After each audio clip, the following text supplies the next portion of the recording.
O Senado Federal espelha o sentimento de tristeza e de desolação que atingiu o país na última quarta-feira, 13 de agosto. Estamos todos aqui ainda perplexos com o acidente aéreo acontecido no litoral paulista, em que faleceram 7 integrantes, dentre os quais o ex-governador de Pernambuco, Eduardo Campos, e o ex-deputado federal, Pedrinho Valadares. Viemos todos agora da Catedral Metropolitana de Brasília, onde participamos da missa de 7º dia em memória de todos eles. Eduardo Campos, nascido em 1965 e com recém-completados 49 anos de vida, caminhava para as eleições presidenciais ostentando a terceira colocação nas pesquisas e tinha expectativa de atingir melhores índices logo após o início da propaganda eleitoral obrigatória nos programas de rádio e televisão.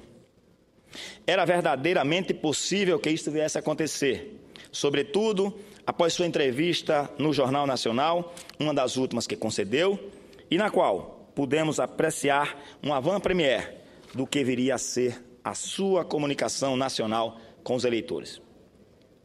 Eduardo Campos mostrou-se verdadeiro, propositivo, sereno ante as pressões recebidas e corajoso para responder a todas as indagações. Não fugiu de nenhuma pergunta e ainda encerrou sua fala com uma profissão de fé no país, lugar em que, disse ele, é onde haveremos de criar os nossos filhos. E, é claro, terminou pedindo votos. Aquele programa talvez fosse o impulso inicial que sua campanha necessitava até as eleições para aproximá-lo do segundo turno.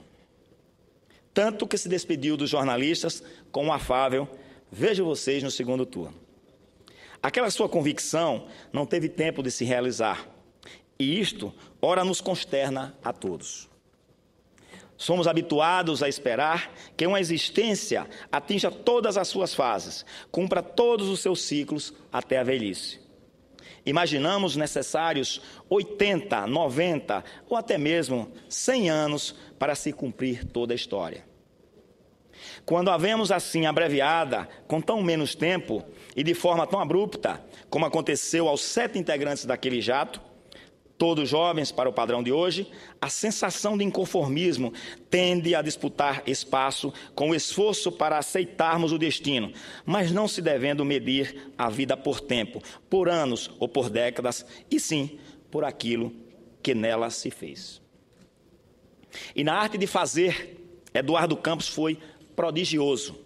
Como bem revelava em inúmeras entrevistas, desde o nascer estava envolto na política, ainda no seio da sua família. Nasceu em 1965, após o golpe militar, neto por parte da mãe de Miguel Arraes, emblemático ex-governador de Pernambuco e filho do poeta Maximiliano Campos e da ministra Ana Arraes. Um fato narrado quinta-feira passada pela jornalista Vera Rosa do Estadão ilustra sua vocação para a política. Escreveu ela que, quando Lula visitou Arraes na volta do exílio em 1979, Eduardo Campos tinha 13 anos, ao ver o líder sindical pela primeira vez. Sua mãe, a ministra Ana Arraes, contou que os olhos do filho brilhavam e arrematou. Minha avó paterna, Maria Benigna, disse assim: minha filha, prepare-se, você vai ter a mesma sina que eu, ser mãe de político. E seria mesmo. Eduardo Campos foi um grande homem público, um político de escola, de consistente preparo intelectual. Com apenas 16 anos de idade, ingressou no curso de Economia da concorrida Universidade Federal de Pernambuco, vindo a ser o orador de sua turma e um dos melhores alunos. Aquele jovem estudioso soube muito bem conviver com o político que sempre foi. Em 1985, começa a comandar o diretório acadêmico de sua faculdade e, no ano seguinte, abre mão de iniciar um mestrado em economia nos Estados Unidos para se dedicar à campanha vitoriosa para governador do seu avô, Miguel Arraes, cujo gabinete iria chefiar no ano seguinte. Só em 1990 procede a filiação ao PSB, Partido Socialista Brasileiro, agremiação que, em 2005, passaria a presidir, sucedendo seu avô, Miguel Arraes, também falecido em um mesmo 13 de agosto. Sempre pelo PSB, ele elegeu-se deputado estadual e, a partir de 1994, deputado federal por 3 vezes consecutivas, com expressivas votações. Eduardo Campos licenciou-se da Câmara dos Deputados em 1985 para exercer sucessivamente as pastas de governo e de fazenda da gestão Miguel Arraes. Já se delineava ali o grande governador que ele próprio viria a ser mais tarde.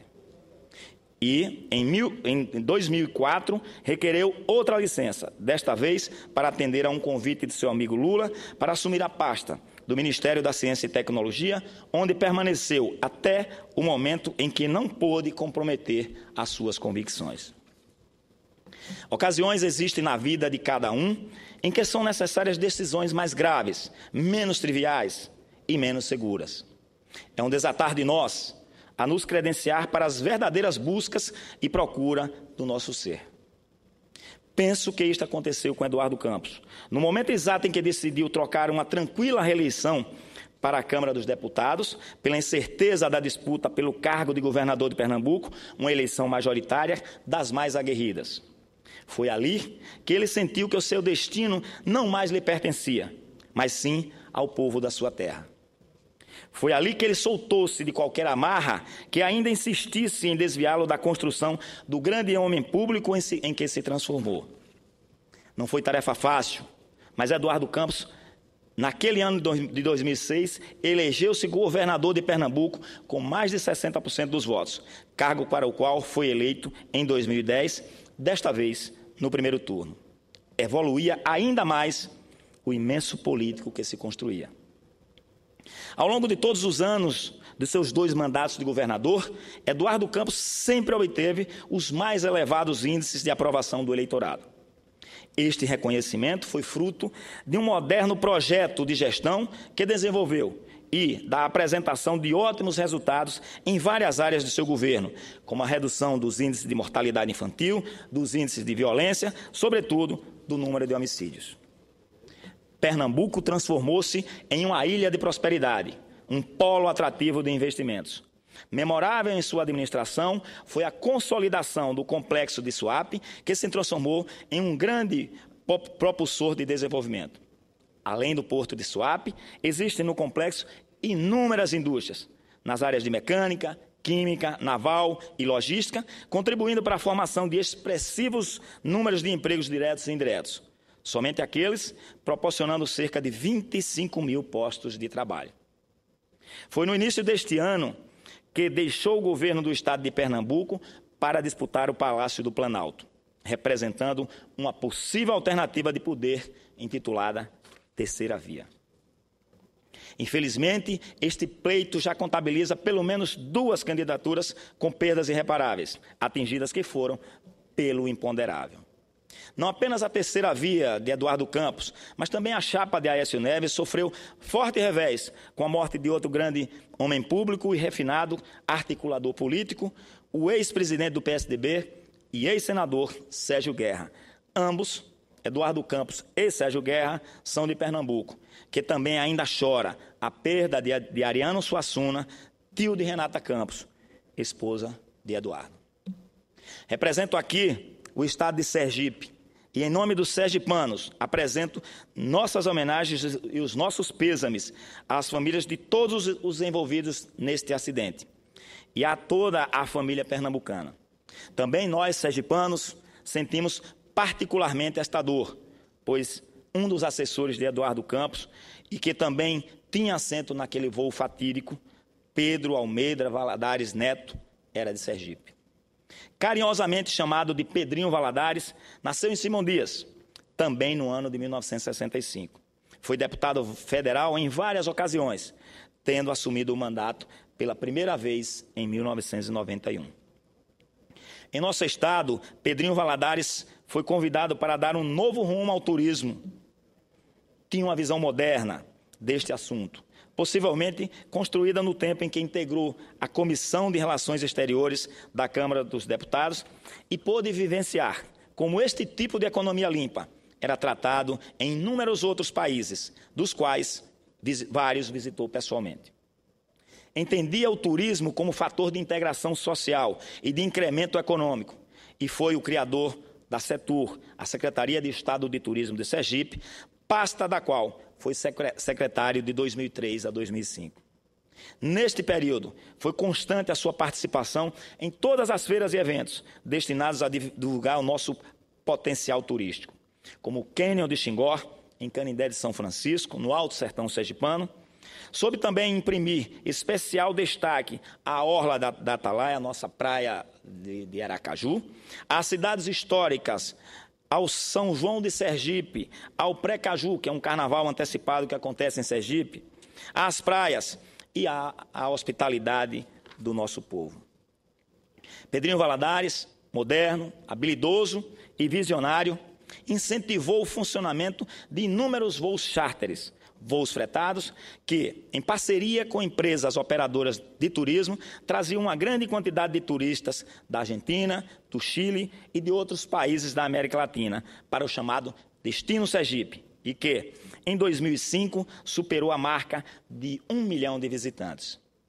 Com Pedrinho Valadares também trabalhou, o senador Figueiró, uma conterrânea que contribuiu sobremaneira para o desenvolvimento do turismo em Canindé de São Francisco e no Cânion, cidade em que eu tive a oportunidade de ser secretário durante 2 gestões, em que meu irmão foi prefeito, e a Silvinha Oliveira foi uma assessora do Pedrinho Valadares. Com ele aprendeu, né, tudo sobre o turismo e, tendo ido para Canindé de São Francisco, transformou a região dos Cânions de Xingó no segundo maior destino turístico de Sergipe. Silvinha Oliveira também, tão prematuramente, nos deixou.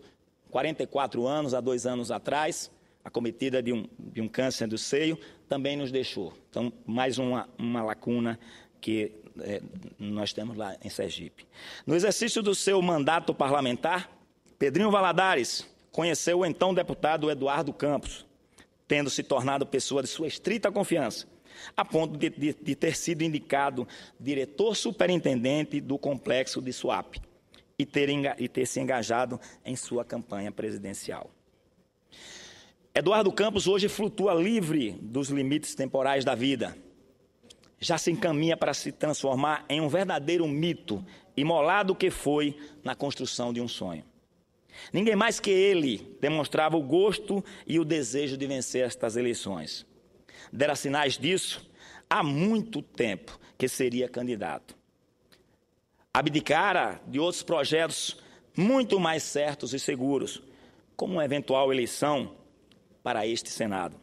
E, desde que se iniciou esta campanha, foi quem mais viajou para se apresentar à nação, para mostrar seus propósitos, para permitir que fosse conhecido e avaliado.